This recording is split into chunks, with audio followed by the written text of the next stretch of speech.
안녕하십니까. 통일나우의 박수연입니다. 한 주간의 통일 소식 브리핑에서 소개합니다. 지난 13일 한반도 미래센터에서 2017 한민족 합창축제가 열렸습니다.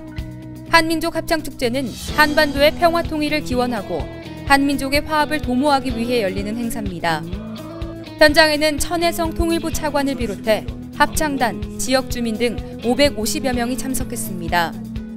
광복 72주년을 맞아 개최되는 이번 합창축제는 재외 한인 합창단과 국내 합창단이 휴전선에 가까운 지역에서 노래를 하며 평화와 통일을 염원하는 화합의 장이 될 것으로 기대됩니다.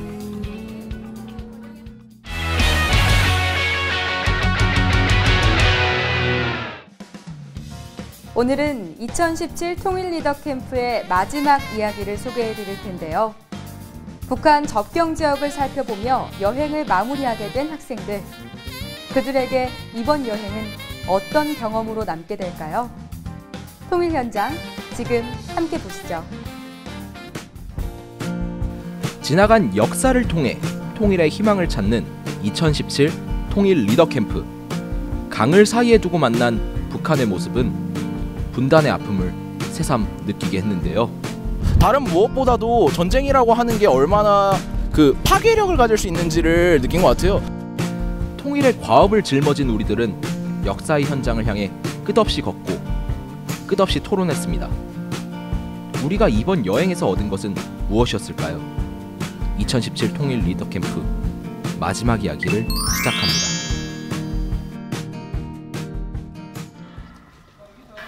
오늘 방문할 첫 번째 역사 유적지는 중국 용정에 있는 대성중학교입니다.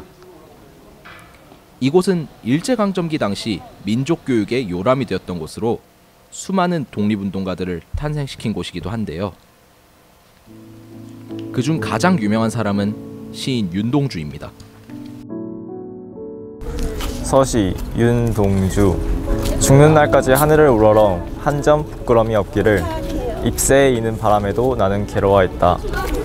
별을 노래하는 마음으로 모든 죽어가는 것을 사랑해야지.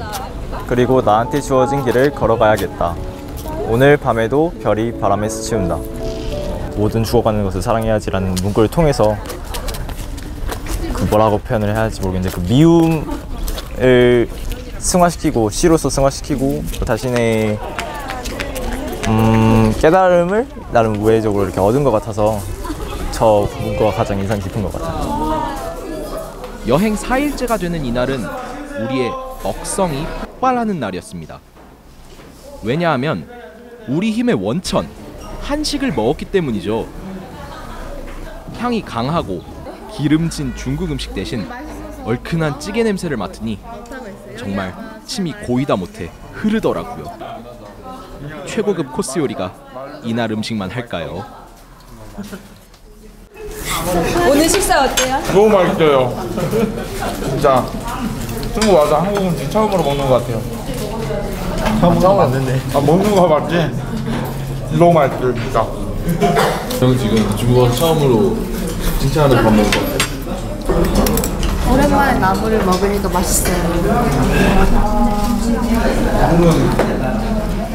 두둑하게 에너지 보충하면서 내일을 준비해봅니다.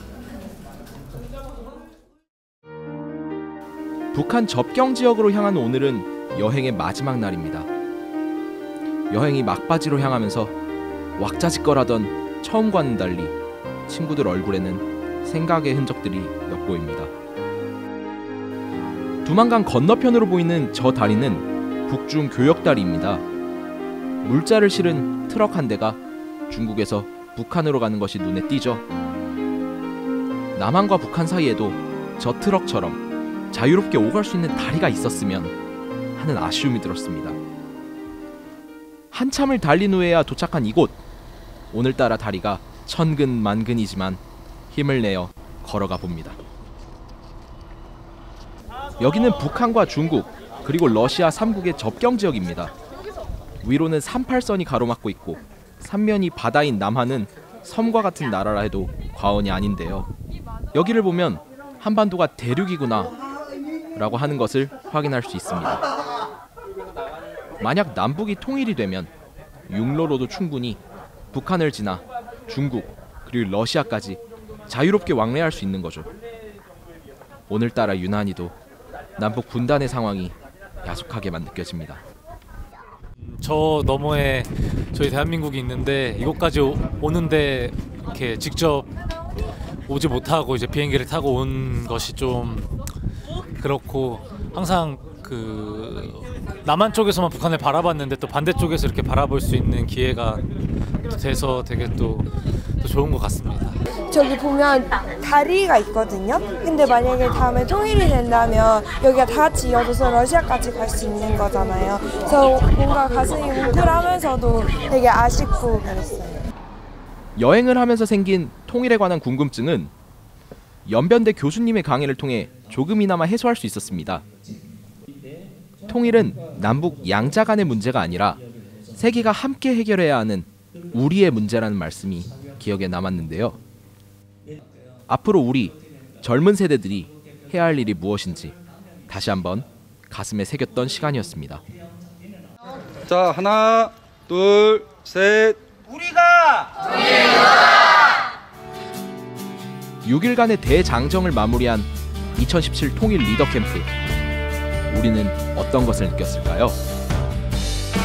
저는 이게 통일이 약간 막연했다고 해야 되나? 통일을 해야 한 이유가 별로 그렇게 구체적이지 않았어요. 옛날 같은 경우는 그냥 통일을 하면 우리나라가 좀 국력이 강해지지 않을까? 뭐 이런 단순한 이유만 생각했었다면 이번 여행을 통해서 역사를 다 돌아보게 되었잖아요. 그래서 과거, 현재, 미래의 이유를 대면서 이렇게 잘 설명해 줄 수 있을 것 같아요.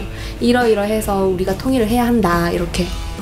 지금 우리 청년 세대들이 통일에 굉장히 점점 더 무관심해지고 있거든요. 뭐 요즘은 안 좋은 청년들의 안 좋은 이 힘든 현실을 얘기하면서 3포 세대라고 이야기를 하기도 하는데, 우리 스스로가 통일 리더 세대라는 이름으로 통일을 위해 앞장서는 세대가 됐으면 어떨까라는 생각을 좀 해봤습니다. 2017 통일 리더 캠프를 통해 우리는 묵직한 숙제 하나씩을 얻게 된 것 같습니다. 이번 여행에서 보고 느낀 것이 그저 기억 속에 잠겨있지 않도록 젊은 세대들의 역할에 대해 끊임없이 고민해보도록 할게요. 내년의 통일 리더 캠프는 어떤 모습일지 벌써부터 기대가 되는데요. 혹시 저 또 가도 되나요? 이상 통일을 향한 젊은 지식인 대학생 송명식이었습니다.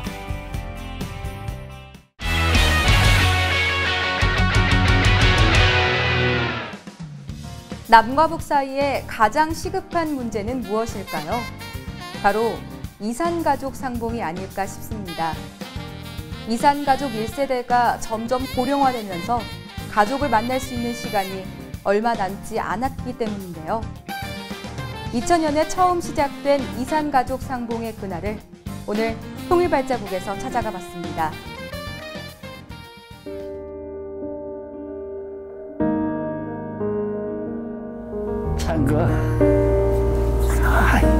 목이 메는 소리를 또 질문하네. 얘네 태어난 곳은 평안북도 영변군 팔원면 용산동 채촌마을에서 태어났습니다.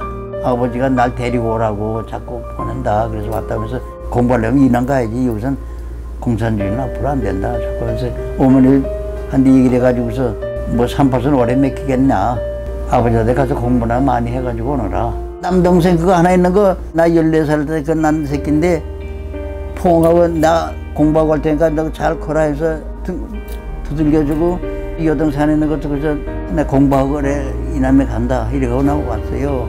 어머니가 이제 나 십리길 떨어져 거기까지 날 데려다 주길래 어머니를 자꾸 해지는데 몇 발짝 가다 또 돌아보시고 나도 역시 서로 쳐다본 거지. 그것이 서운하지요. 1948년 아버지를 만나기 위해 월남한 이 소녀는 북에 두고 온 어머니와 두 동생을 다시 만날 수 있을까요?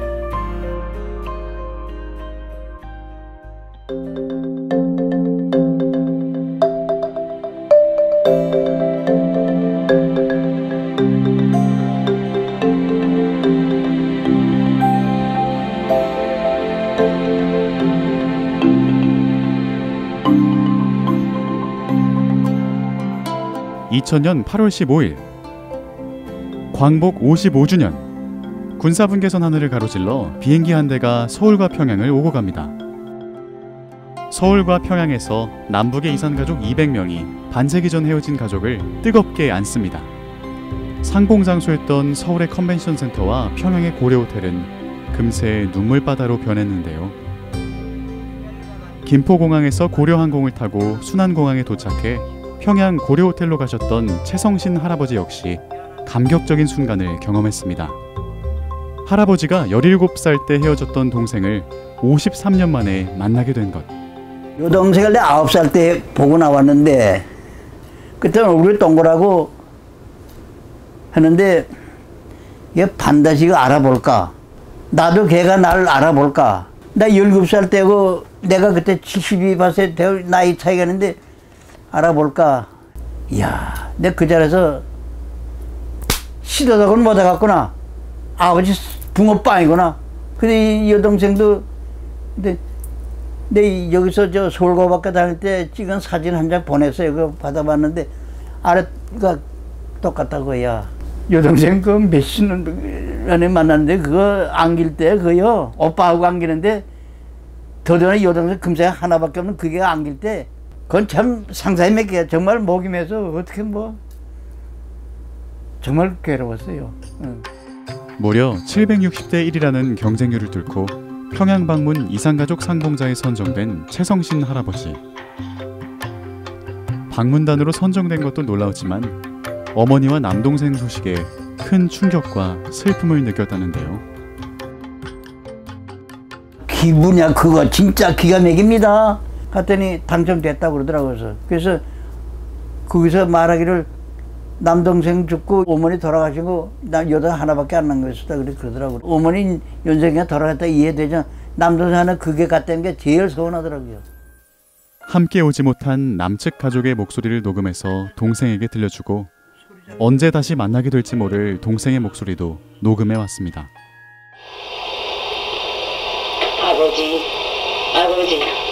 14년 만에 불러보는 아버지, 저는 미국에 있는 아버지의 큰딸 정놀입니다. 아버지는 18년 전에 60세에 돌아가시고 작은 어머니는 2년 전에 돌아가셨다는 말을 듣었습니다. 아무쪼록 편히 잠드시옵소서.